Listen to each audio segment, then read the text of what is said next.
There's a question you rarely ask out loud, because it sounds like weakness, because it carries shame, because it forces you to look at your own choices, not just someone else's mistakes.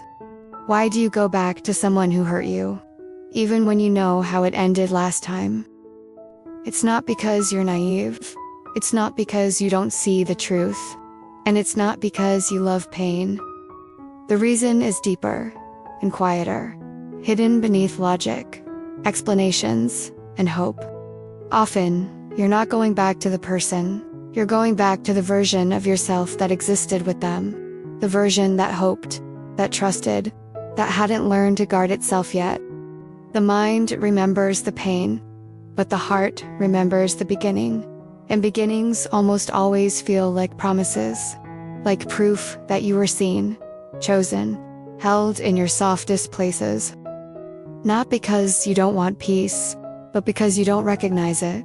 So you return to what you know, to the rules you've learned how to survive, to the pain you already understand.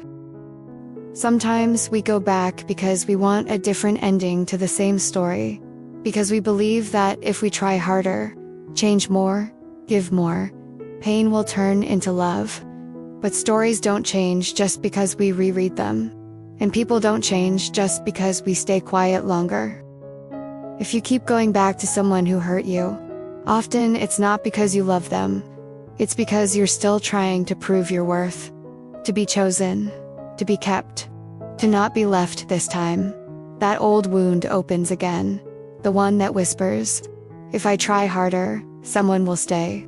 But love should never be earned through pain, and closeness should never cost your silence. Another reason you go back is hope. Not real hope, but attachment to potential. You return to what could have been, not to what is, to the story you imagined, to the future you projected. And every time you go back, you have to silence the part of yourself that remembers why you left.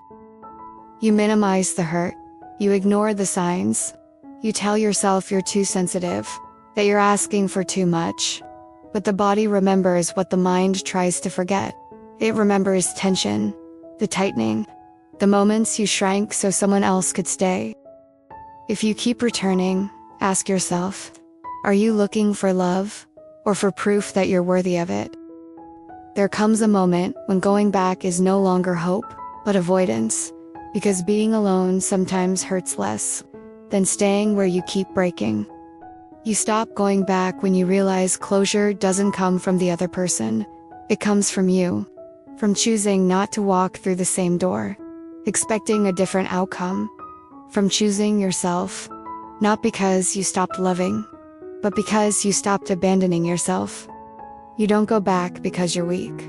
You go back because you were taught that love equals struggle. Real love doesn't ask you to keep returning. It stays,